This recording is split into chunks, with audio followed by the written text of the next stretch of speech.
The royal world is in turmoil after a shocking revelation emerged from the man closest to Princess Anne. For years, he remained silent, observing the power struggles unfolding behind palace doors. Yet only moments ago, he disclosed a secret about Queen Camilla, so dark it could permanently alter how the public perceives her. What fractures will this truth expose? And why did it take so long to surface? Join us as we uncover Princess Anne's husband's stunning disclosure about Camilla's darkest secret, the age-long rift. Imagine two royal women bound by family ties, yet worlds apart in temperament. The result has been unrelenting tension, a simmering history of discord. This is the essence of Princess Anne and Queen Camilla's relationship. Their story has never carried the warmth of sisterhood. Instead, it has been marked by suspicion and rivalry that echoes across decades. The conflict did not appear overnight. It had been brewing since the 1970s. When Andrew Parker Bowles and Princess Anne began their relationship, although the two never married, royal rules barred Anne from marrying a Catholic, their affection was genuine. But when Camilla and Andrew rekindled their romance and wed in 1973, Anne reportedly struggled to face the woman who had married her former lover. Matters only deepened years later when Camilla married Anne's brother, Charles, 32 years after her first marriage. Those entanglements left an embittered.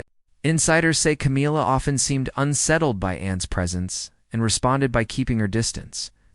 Fast forward to the coronation of King Charles, when Camilla expressed a preference to be addressed simply as Queen, abandoning the traditional Queen consort. For a staunch guardian of protocol, this was intolerable. She bluntly declared that Camilla was not Queen, but the Queen's consort. From then, tensions escalated. Though the women maintained polite appearances in public, their strained relationship was an open secret. Years later, Princess Anne met Sir Timothy Lawrence. Their marriage was a celebrated union, and it was Timothy who would eventually uncover the monarchy's darkest truth. But who is Sir Timothy Ond? What exactly did he witness behind those gilded palace walls? Sir Timothy Lawrence has never been the type to rattle easily. A former vice admiral of the Royal Navy, he carried himself with the discipline of a man forged by years at sea. Since joining royal life in 1992, his role had always been straightforward: protect the monarchy, offer support, and steer clear of palace intrigue. But by 2025, he found himself pulled into the center of it, unable to look away. For years, he had watched as Camilla's presence grew within the royal household. At first, he dismissed Anne's criticisms as her typically tough character. Over time, however, Timothy began to detect troubling patterns. Camilla's actions did not seem careless. They seemed calculated, inch one another step upward. The history was well known, her entanglement with Charles, the scandal that tore apart his marriage to Diana, and the public outrage that nearly toppled the monarchy. That affair not only fractured Charles and Diana's marriage, but indirectly played a part in Diana's tragic death. For Anne, whose life was built on duty and loyalty to family, these betrayals could never be forgotten. Andrew himself confided to Timothy that Camilla had neglected her own children while involving herself in Charles and Diana's troubled marriage. Yet the past was not the only issue. With Charles's health in decline, Timothy observed a distinct change in Camilla's behavior. Subtly, she dropped the mask of the supportive consort and began speaking as though she herself were monarch. She inserted herself into conversations about the Regency Act and succession, positioning herself less as a companion and more as a queen-in-waiting. She offered unsolicited guidance to William and Kate, lecturing them as though she outranked them. Timothy saw this as overstepping. Anne saw it as intolerable. Perhaps the most painful insult was how Camilla controlled Charles's time. Under the pretense of guarding his peace, she restricted his meetings with family, and often returned home frustrated after another canceled visit with her brother, convinced Camilla was shutting her out. Even family gatherings at Clarence House dwindled, within conspicuously absent from guest lists. Timothy also noted Camilla's poisonous words remarks to Charles, such as, "Anne is so busy with her horses and charities. She doesn't understand the pressures of real leadership like we do," to courtiers. She would cast doubts on William's modern outlook, as though questioning his fitness to inherit the crown. These were not idle comments, but deliberate efforts to isolate Charles and elevate herself as his only reliable ally. Then came the media campaign. Suddenly, glowing headlines appeared, praising Camilla's steadfast leadership and hailing her as the figure keeping the monarchy together.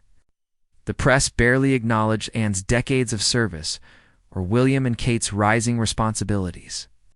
To Timothy, it was a coordinated effort to cement Camilla's image above all others. Anne's anger over these stories only confirmed what he feared: something deeper was unfolding. Each event, on its own, might have been excusable. Together, they formed a weight of suspicion Timothy could no longer ignore. And then came Royal Ascot 2025. Amid the celebrations, the cheers, and the flashing cameras, King Charles sat pale and frail, his vitality visibly drained. It was there that Timothy overheard Camilla lean toward an advisor and whispered chillingly, "This throne must remain in my hands forever, no matter what happens to Charles." The words froze him in place, and a chill coursed through his veins, sharper than any winter storm he had endured at sea. For the first time, Timothy saw Camilla not as a difficult in-law, but as a direct threat to the king and the crown. He knew he had to act quickly, and so he began his search for answers. What would he uncover? And what might it mean for the monarchy's future? The double-edged sword. Behind the gilded walls of Clarence House and Buckingham Palace, whispers often die before ever reaching the public. But this secret, Camilla's darkest and most dangerous truth, was far too venomous to stay buried forever. It soon became clear to Sir Timothy that what he had overheard was not a passing remark, but the culmination of years of calculated deception. He had stumbled upon a plan crafted like a double-edged sword, one designed to keep King Charles tethered to the throne while ensuring Camilla's grip remained unshaken. Ever since Charles's illness, his health had become a matter of deep concern, both within the monarchy and among the people. He had ruled for barely 3 years before his health began to falter. And once chemotherapy treatments began, his confident aura faded, replaced by a frail and weary presence. To the public, it looked like the natural toll of illness. But behind the curtain, something far more sinister was unfolding. Allegedly, Camilla had been pressuring the king's personal physician into a disturbing compromise, deliberately reducing Charles's chemotherapy dosage. Not enough to kill him, but enough to leave him weak, dependent, and incapable of ruling with authority. A monarch alive for the cameras, but too feeble to challenge her dominance. The cruelty of it was staggering. Evidence revealed that Camilla's intentions were chillingly clear. Keep him alive for the cameras, but weak for me. If you slip, if you speak, I'll ruin you and your family. These were not the words of a grieving, supportive wife. They were the cold calculations of a woman determined to wield unchecked power. Trapped by threats to his career and family, the doctor had little choice but to comply. If controlling the king's health secured her power, the second part of Camilla's scheme cut even deeper. It targeted Princess Anne's financial legacy. Charles, weakened both physically and emotionally, was pressured into signing power of attorney documents. On the surface, they appeared routine, almost harmless. But the truth was devastating. The papers would have illegally transferred control of Princess Anne's charitable funds and inherited assets resources entrusted to her by Queen Elizabeth II and supported by the sovereign grant into Camilla's hands. For Anne, these funds were not just numbers in an account. They represented decades of loyalty, independence, and service. They supported hospitals, community projects, and equestrian charities that defined her life's work. To strip them away was not just theft, it was an assault on Anne's identity and legacy. Reports suggested that Camilla emotionally blackmailed Charles, playing the part of a suffering spouse. She insisted that securing her financial safety was his duty as a husband. And weighed down by guilt and worry, the king yielded. But how did this web of deceit finally come to light? Not through Sir Timothy's suspicions alone, but through the courage of an unlikely figure, Edward Thompson, a low-ranking servant at Clarence House. For years, He had borne witness to the whispers and threats surrounding Camilla's dealings, too afraid to act. But the day he overheard her threaten the king's doctor with words sharp as a blade, he knew silence was no longer an option. With trembling hands, Edward hid his phone in his jacket pocket and recorded the exchange. That single act of bravery transformed him from a silent observer into the custodian of the monarchy's survival. When Sir Timothy received the recording, he described the moment to confidants as feeling like a cold punch to the heart. No longer rumor. No longer speculation, this was proof.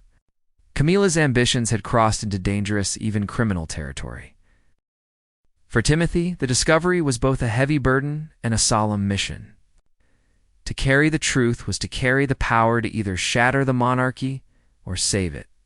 The stakes were no longer just about Charles's frailty or Anne's finances. This was about the soul of the crown itself. Symbols still revered by millions across the world, and yet, even as the secret weighed upon him, Timothy understood this was only the beginning. If Camilla could manipulate doctors and coerce the king himself, what else might she be capable of? Gathering his courage, he resolved to tell the king everything. But how would Charles react upon learning that his greatest enemy had been lying beside him all along? When the truth finally reached him, it struck not as a single blow, but as wave after wave. Breaking against an already frail body, his heart sank, not only at the betrayal, but at what it revealed about his own blindness. For decades, Charles had fought to legitimize Camilla in the eyes of his family, the church, and the nation. Against outrage and scorn, he had stood firm, declaring his love for her unshakable and true. To learn that the woman he had so stubbornly defended had been the architect of his weakness, the very cause of his downfall, was almost unbearable. Memories rose with a bitter sting. His late mother, Queen Elizabeth II, whose quiet disapproval had been written plainly on her face whenever Camilla's name was spoken. From their wedding day, when the Queen had pointedly avoided photographs with them, she had made it clear that Camilla was tolerated, never embraced. At the time, Charles dismissed it as generational conservatism, a refusal to accept change. But with this revelation, her judgment loomed over him like a prophecy fulfilled. Perhaps his mother had always known. Perhaps while Charles had chosen not to see it, she had already sensed in Camilla a partner bound, not by love but by ambition. He thought back to the long months he had spent in his sick room, weakened by chemotherapy. He remembered how Camilla sat beside him, her hand resting gently on his, whispering words of comfort. But now the memories stung. How many of those whispers had been lies? How many of those tender touches were nothing but a mask for false emotions?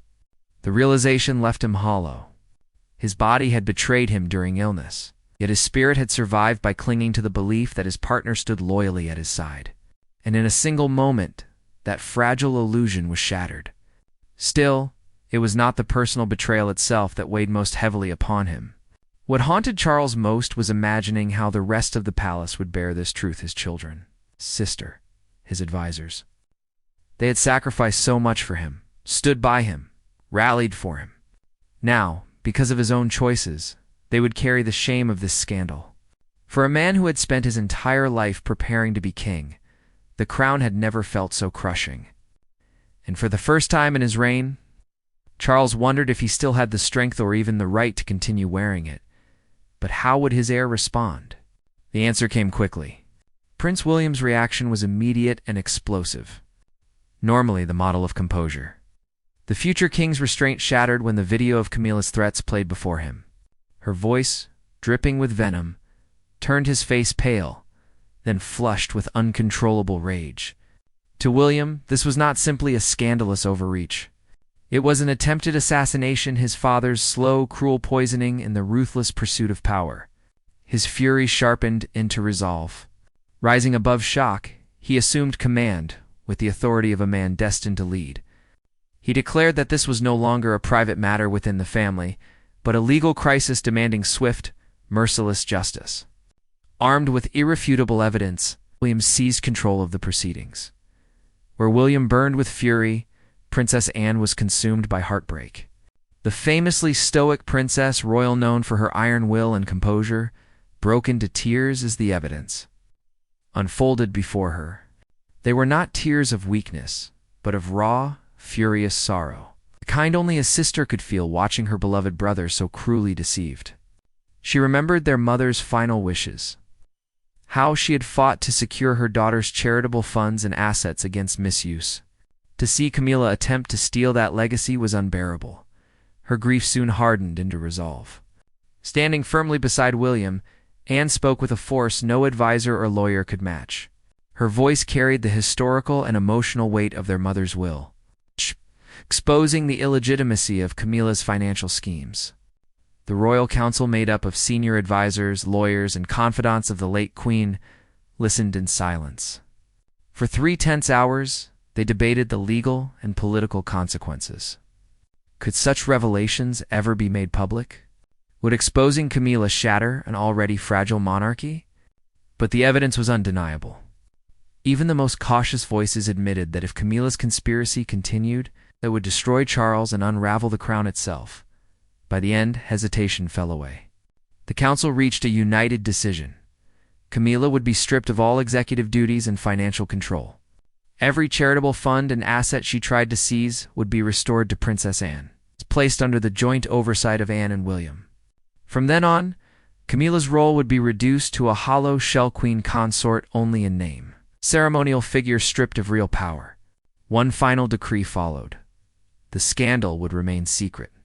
The monarchy's survival depended on it. To reveal that the queen consort had conspired against the king would raise questions about his fitness to rule. Thus, the truth was sealed within palace walls. All was decided except Camilla herself, aware that her world was about to collapse. When word of her exposure reached her, one might have expected fear or remorse, even feigned. Instead, Clarence's house echoed with her furious cries. She paced like a trapped animal, hands trembling, face twisted in rage. After decades of clawing her way into the monarchy's heart, the thought of losing it all in an instant was unbearable. In her desperation, she made a reckless, chilling move. She summoned a trusted aide and ordered the elimination of Sir Timothy Lawrence. She blamed him for everything, for prying where he should not have and exposing what she had fought to hide. But the assassination plot collapsed before it even began, clumsy and intercepted before it could reach him. The discovery only hardened the council's conviction that Camilla was dangerous and unstable. When news of the failed attempt reached her, panic broke through her rage. The palace she once controlled now felt like a prison, every glance an accusation. She wandered its corridors endlessly, searching for ways to reclaim power, to silence her enemies. But each scheme ended in the same conclusion: she had lost.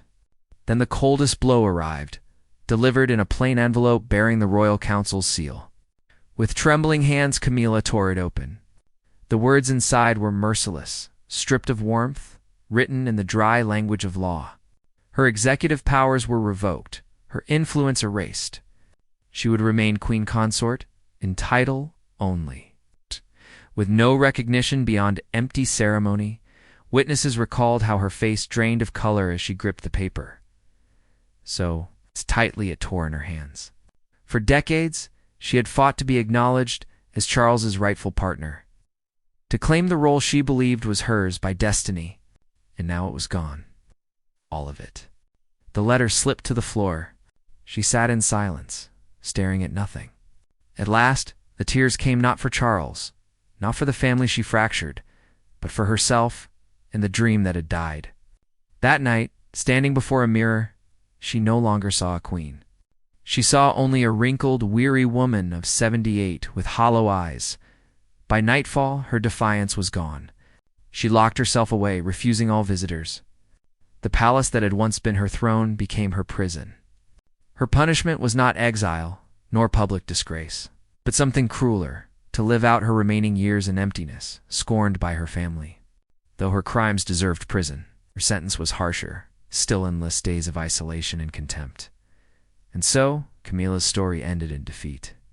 Her ruthless ambition, built over decades, had shattered. She was left an old woman staring at her reflection, wondering if she had ever truly won anything at all. Do you believe the council's punishment was adequate for what Camilla did? Or should she have faced something harsher? Share your thoughts in the comments. And remember to like, share, and subscribe for more. Don't forget to click on the next video showing on your screen. You'll enjoy it.